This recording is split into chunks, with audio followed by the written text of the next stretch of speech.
Hey, everybody. Welcome back. I wanted to touch on something today that I get a lot of questions about, and it surrounds this idea of how do you really achieve like full job satisfaction?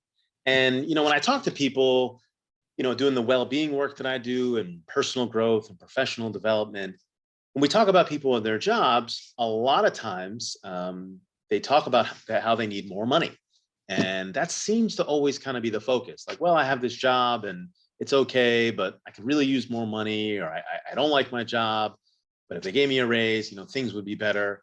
And I kind of always felt that way myself. But, as I've assumed this new kind of non-surgical role that I have, and really working with people and reading the literature and the research out there about really what drives job satisfaction. I've actually learned a thing or two, and I wanted to share it with you in this video today.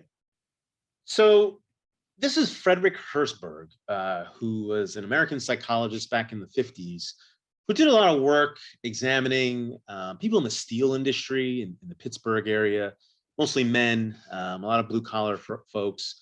But some of it still definitely applies today. And this quote here: "True motivation comes from achievement, personal development, job satisfaction, and recognition," really speaks volumes. So looking at Hertzberg's two-factor theory, he initially called them hygiene factors and motivation factors. I kind of changed them to be more inspiration factors versus motivation factors. And, the key that you see here is, yeah, job satisfaction is directly related to inspirational factors. So things like achievement, recognition, the actual work itself, the responsibility you have, the opportunities for advancement and growth.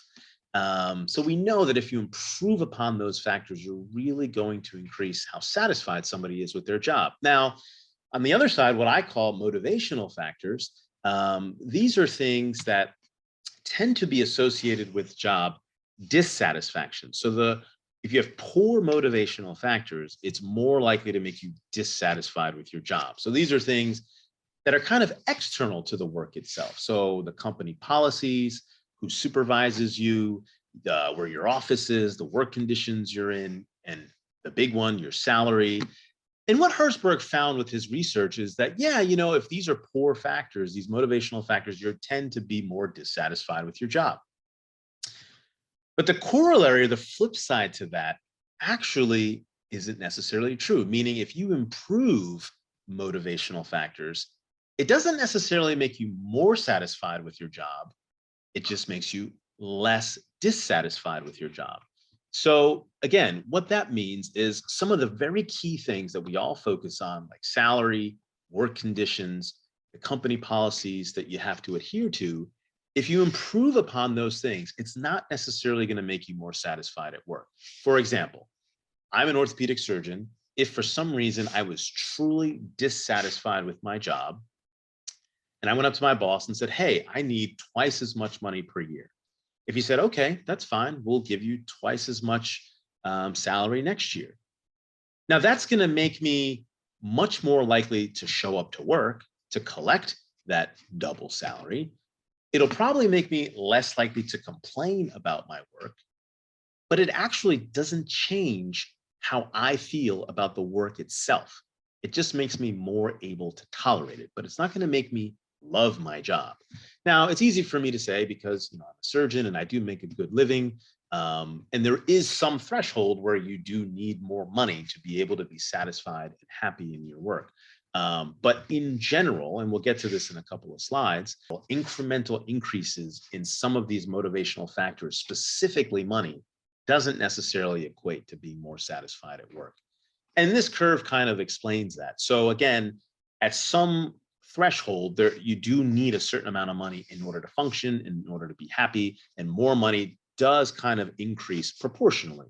But around the 75,000, 100,000, six-figure mark, incremental increases in salary don't necessarily increase proportionally how happy you're going to be or how satisfied you're going to be. And that can be an issue because we're all struggling and striving to make more money. But the big problem isn't not being paid more money. It's more so that when you actually are getting paid more money, and then you realize that you're not any happier than you were before, that's the issue, because you put in a lot of time and a lot of energy to get that extra money, and not being happy and realizing that it's not making you happier is actually quite debilitating sometimes.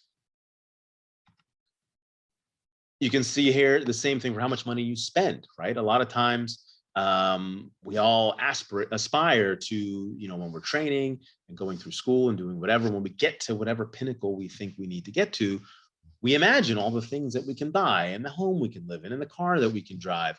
But it gets to a point where enough is enough, meaning the more money you spend, it's really not equating to being more fulfilled and being happy. It's actually probably creating more problems, because the more money you make and the more money you spend, the more problems you tend to have, the more expensive your problems tend to have. And again, for people on the left side of the curve, there is a certain amount of money that you need to have in order to survive and be comfortable. But it does reach a point, like you can't just spend more and more and more and more money thinking you'll be more and more fulfilled. It doesn't necessarily work that way. And this is something that, really struck me. When you look at the actual income that most people have, most of us are here on the left column, which is active, meaning you trade your time and your energy for money. And there's a linear relationship between the money that you make based on the work that you do. But you may find that the income duration definitely will stop if you don't work, and you'll always be chasing that income, and you'll be financially dependent on your job. And, most of society works in this linear fashion with active revenue. And the one thing that really killed me was that you may strive and work hard and be, linearly moving up the scale and making more money, but eventually you're going to discover that you don't have enough time to enjoy all the money that you're making if it's truly a linear fashion. So one of the things we talk about is trying to think of how to have passive revenue, whether it be stocks or shares, royalties, subscriptions, revenue from a YouTube channel such as this one, because that's money that's coming in with very little energy and effort on your part. So having a combination between active and passive revenue can be very helpful, so that you're not really shackled down to your primary mode of income. So again, the next time you're a little disgruntled at work, and you're a little frustrated, and you're thinking about things that can make you happy, obviously more money is a good thing. But don't put all your eggs in one basket and think that, if I just had better hours, if I had more money, if I had a nicer office with a bigger window, everything would be fine. You always have to go back to the principles and focus on what truly makes people satisfied with the work that they're doing.